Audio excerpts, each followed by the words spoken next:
बल्कि डायबिटीज़ होती किस वजह से, मैं आपको उसके बारे में थोड़ा सा बता दूं। हमारी कार्बोहाइड्रेट इनटेक अगर हमारी बॉडी की रिक्वायरमेंट से ज़्यादा है तो फिर होता क्या है, देखिए जब भी हम खाना खाते हैं, रोटी में कार्बोहाइड्रेट्स हैं, चावल में कार्बोहाइड्रेट्स हैं, शुगर में कार्बोहाइड्रेट्स हैं, मीठी जितनी भी चीज़ें हैं, फलों में कार्बोहाइड्रेट्स हैं। तो अभी हम जब कार्बोहाइड्रेट्स खा रहे होते हैं तो कार्बोहाइड्रेट्स ग्लूकोज में कन्वर्ट हो जाती है, जिस तरह से प्रोटीन अमीनो एसिड में कन्वर्ट होता है, फैट्स लिपिड में कन्वर्ट होती हैं। अब ये कार्बोहाइड्रेट सब ग्लूकोज में इनका सब एंड रिजल्ट सुक्रोज हो, फ्रक्टोज हो, कोई भी शुगर हो, चाहे रोटी की शक्ल में अनाज हो, सबको कार्बोहाइड्रेट में कन्वर्ट होना है ग्लूकोज में।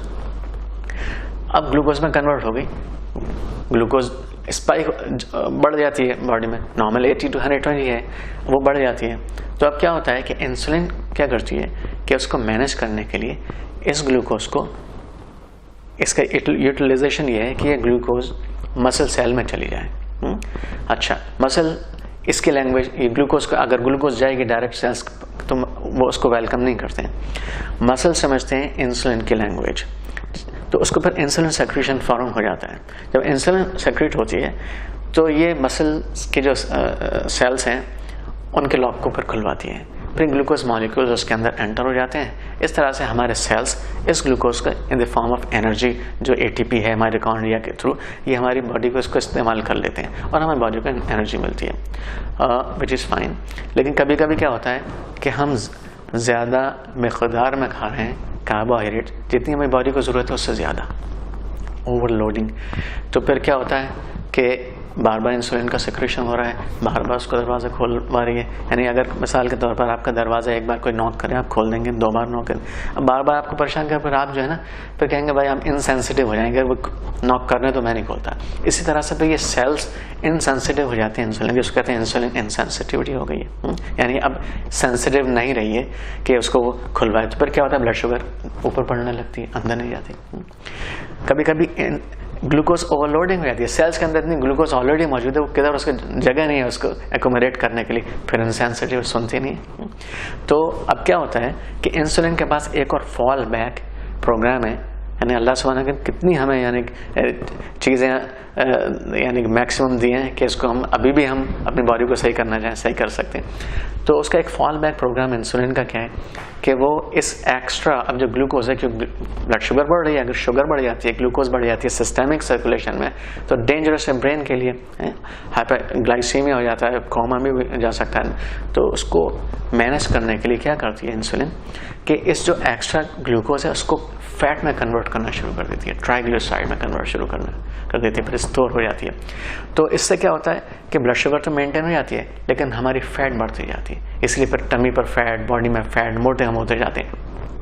बाज़ औक़ात हमारे पास पेशेंट आते हैं, हम उनसे कहते हैं भाई आप ग्लूकोज को कंट्रोल, कार्बोहाइड्रेट्स को कंट्रोल करें। वो कहते हैं नहीं सर मैंने तो चेक किए, शुगर बिल्कुल मेरी ठीक आती है। तो जाहिर सी बात है क्योंकि आपके इंसुलिन मौजूद है और एक्टिव इंसुलिन है, माशाल्लाह काम कर रही है, तो अभी तो मेंटेन करेगी ब्लड शुगर को। लेकिन इसके पीछे आप क्या कॉस्ट पे कर रहे हैं उसकी तरफ हम ध्यान नहीं देते कि हम जो एक्स्ट्रा कार्ब्स ले रहे हैं वो हमारे जिस्म में स्टोर हो रही है in the form of fat, हमारे पर हमें ओबेसिटी बढ़ती जाती है। अब इसके और बहुत सारी एक पूरी एक यानी बुक ऑफ प्रॉब्लम्स इसके साथ होती हैं। लेकिन जब भी कभी इंसुलिन बढ़ती है, ये याद रखिए, यानी इंसुलिन को लोएस्ट पॉसिबल नंबर पर रखना है हमें। जब इंसुलिन बढ़ती एक नियामत है इंसुलिन, लेकिन जब हम इंसुलिन को ज़्यादा स्पाइक करना शुरू करते हैं उसके पर साइड इफेक्ट्स, यानी इंसुलिन इन्फ्लामेटरी हार्मोन है, यानी इन्फ्लामेशन होती है अब इंसुलिन निकलता है। फिर क्या होता है जब स्टोर फैट होती रहती है, आपकी फैट बढ़ती जाती है। फिर इंसुलिन की वजह से क्या होता है एस्ट्रोजन हार्मोन ज़्यादा निकलना शुरू होता है ना, जो कि फीमेल हार्मोन है, बेसिकली जो स्ट्रक्चर हमारा फीमेल टाइप का होता जाता है ना। फिर दूसरा क्या होता है जो टेस्टोस्टेरोन हार्मोन है वो इफेक्ट होता है, वो कम हो जाता है। फिर हमारे जिस्म में कोई अगर चोट लग जाए तो देर में हील होती है ना, ये सब इन्फ्लेमेटरी कंडीशंस की वजह होती है। साइटोकिन्स कम रिलीज होते हैं।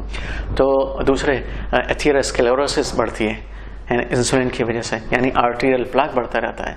तो बहुत सारी ऐसी कंडीशन होती हैं जो हम नहीं चाहते कि हों, इसी कहते हैं सिंड्रोम एक्स, ये सारी कंडीशन होती हैं। फिर ब्लड प्रेशर ही बढ़ने लगता है ना। तो ये सारी हम इंसुलिन एक नेमत है लेकिन इसको बिल्कुल मिनिमम पॉसिबल यानी लेवल को हमें रखने की कोशिश करनी है। ऐसे खाने खाएं जिससे कि इंसुलिन की ज़रूरत कम से कम पड़े, ये सबसे अच्छा एक सिनेरियो है। अच्छा, इसके साथ साथ एक और हार्मोन होता है, उसको कहते हैं लेप्टिन। लेप्टिन बिल्कुल ऑपोजिट हार्मोन है इंसुलिन के। और जब हम लेप्टिन जब हमारे जिस्म से रिलीज होता है तो उसमें क्या होता है, हम उसको कहते हैं स्टॉप ईटिंग हार्मोन। इंसुलिन को हम कहते हैं कीप ईटिंग हार्मोन, क्योंकि जैसे इंसुलिन रिलीज हुई तो वो फौरन बर्न करेगी ग्लूकोज को फैट में, आपको फिर भूख लगेगी तो फिर आप खाएंगे। इस तरह से और ज़्यादा खा रहे हैं फिर वो कन्वर्जन हो रहा है। इस तरह से एक